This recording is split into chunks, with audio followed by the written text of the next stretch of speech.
오늘 함께 보실 말씀 사도행전 1장 12절에서 26절까지 말씀입니다. 사도행전 1장 12절에서 26절까지 말씀입니다.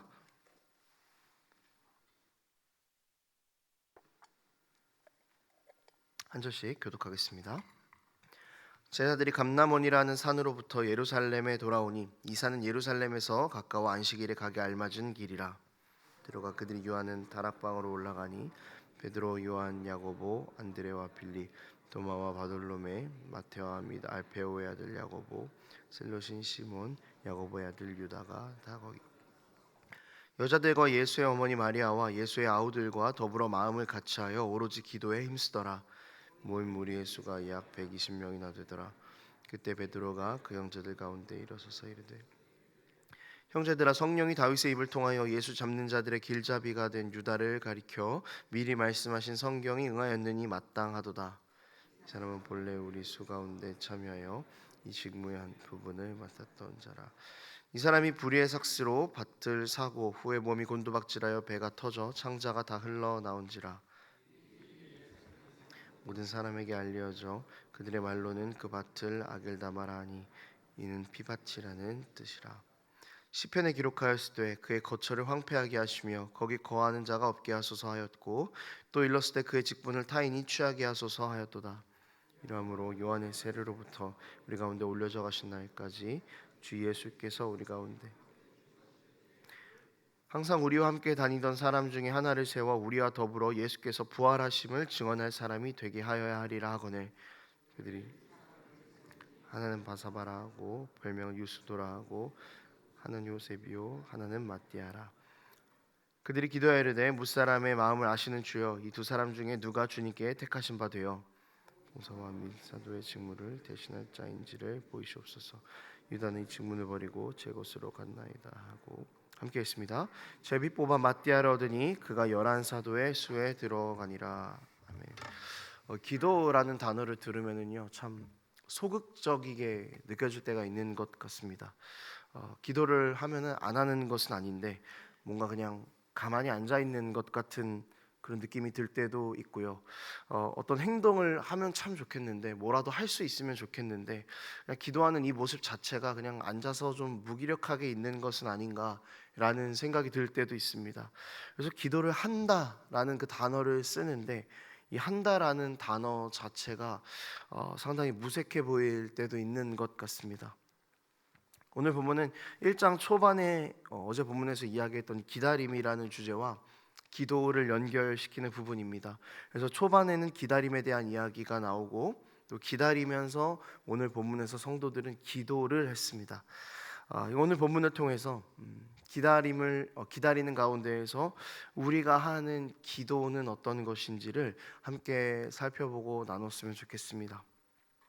먼저 첫 번째로요, 기도는 내 삶의 주권이 어디 있나를 확인하는 것입니다. 그러니까 내 삶의 주권이 어디에 있는가, 하나님께 있는가를 확인할 수 있는 가장 중요한 신호가 됩니다. 1장 초반부터 이제 기다림이라는 주제가 계속되죠. 1장 4절에서는요, 예루살렘을 떠나지 말고 아버지께서 약속하신 성령을 기다리라라고 이렇게 이야기하고 있습니다. 그리고 예수님께서도 승천하신 이후에 다시 오실 것을 기다리라라고 또 그렇게 이야기를 하셨죠. 그러니까 1장 초반부를 보면은요, 계속해서 제자들에게 주어지는 명령, 그 요구는 기다리라라는 요구였습니다. 이 기다리라라는 말을 들으면 참 괜히 조급해질 때가 있죠. 뭐 언제까지 기다려야 하는지 막 그런 것들이 있는데, 그런 기다리면서 제자들은 어떤 것을 했을까요? 14절 후반부에 보면은요, 이렇게 나와 있어요. 더불어 마음을 같이하여 오로지 기도에 힘쓰더라.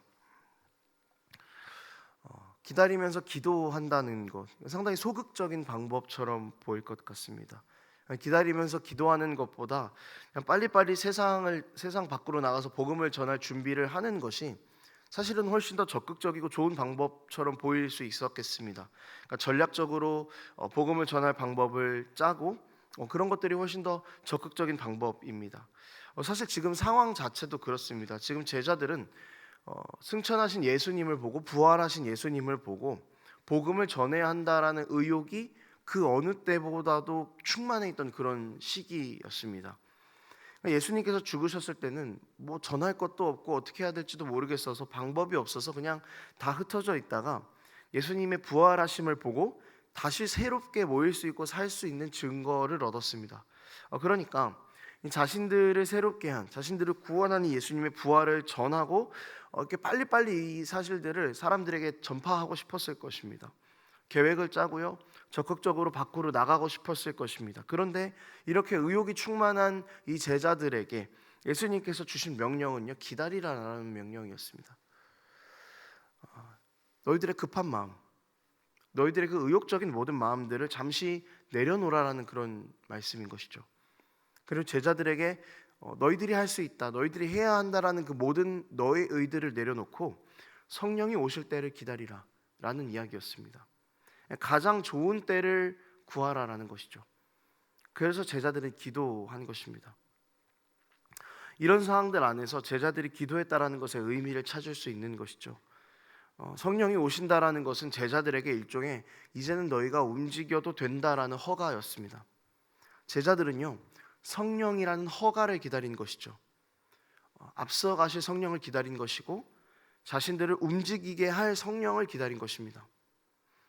그럼 여러분, 주권이 어디에 있습니까? 성령께 있는 것이죠. 제자들이 그냥 자기들 마음대로 계획을 짜고 움직였다면요, 그 주권은 자기들에게 있다라는 것입니다.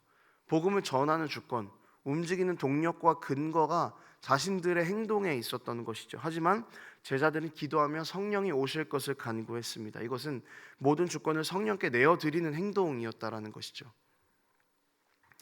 여러분, 우리가 기도하는 것, 이거 소극적인 행동이 절대로 아닙니다.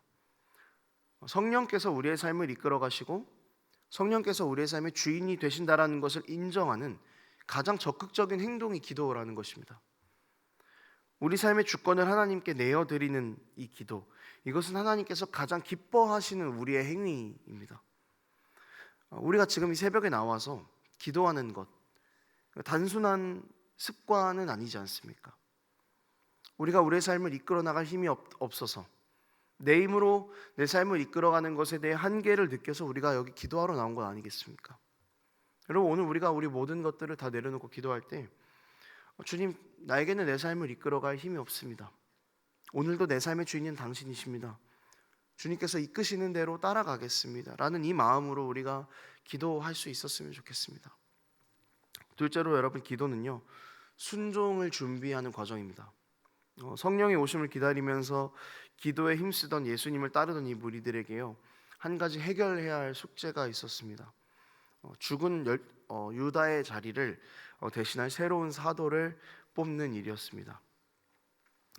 12사도에 들어간다는 거, 이거 얼마나 사실 명예로운 일이겠습니까?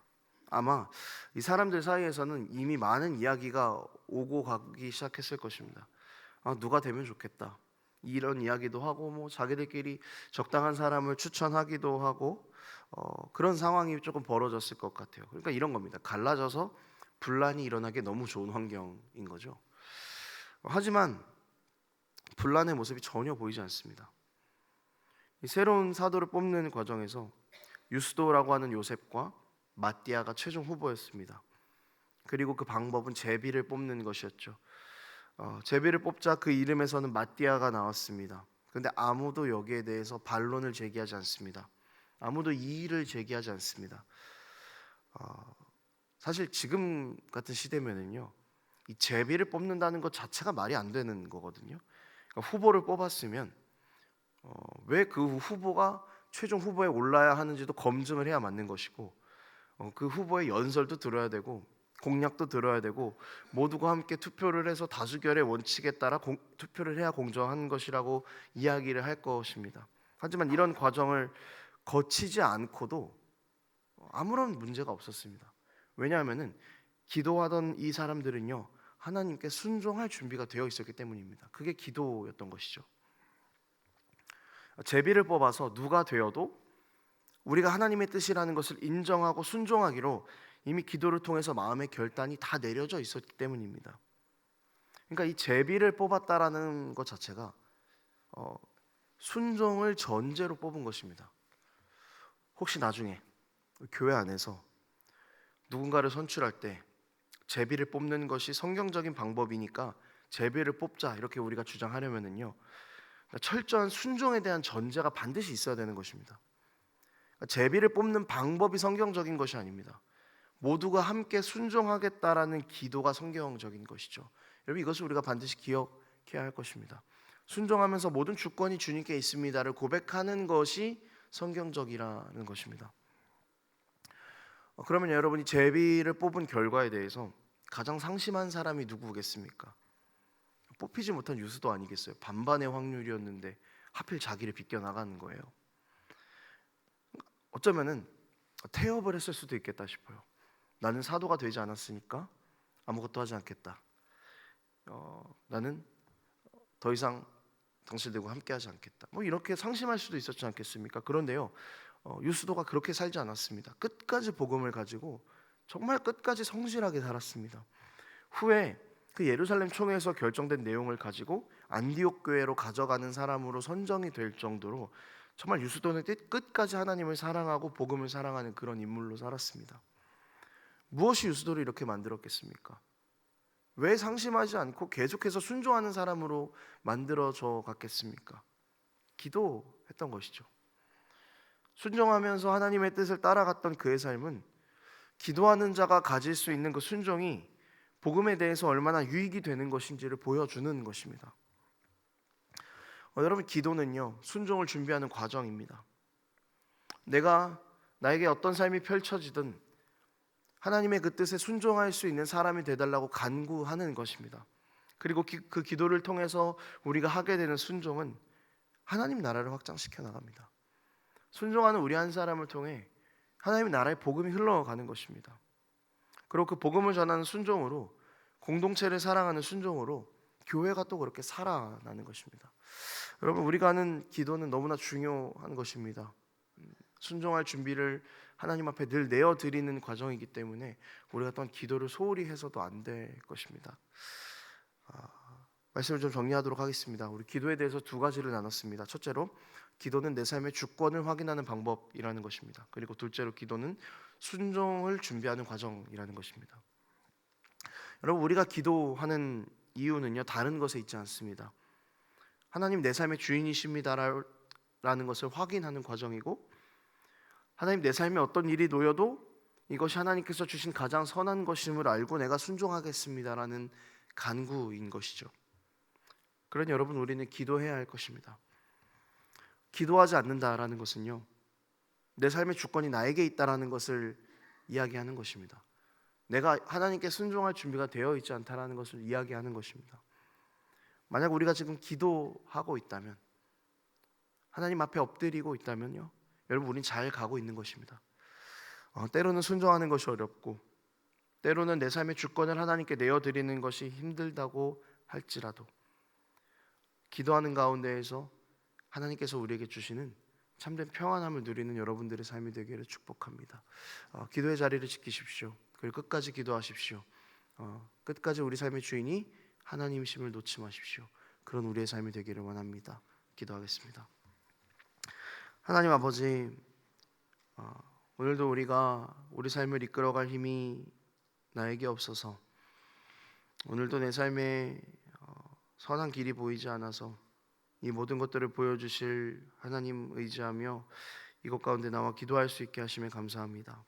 아버지, 기도함으로써 하나님께서 우리에게 보이시는 그 선한 길에 순종할 수 있는 믿음을 주시고, 하나님 우리 삶의 주인이심을 고백하며 주님의 뜻을 늘 물으며 그렇게 한 걸음 한 걸음 우리에게 주어진 믿음의 싸움들을 싸워나가는 우리 삶 될 수 있도록 하나님 붙잡아 주시옵소서. 순종하는 우리를 통해 교회가 살아나게 하시고, 순종하는 우리를 통해 가정이 살아나게 하시고, 순종하는 우리를 통해 세상 가운데 복음이 흘러갈 수 있도록 하나님 또한 우리 가운데 은혜를 더하여 주시옵소서. 감사드립니다. 예수님 이름으로 기도합니다. 아멘.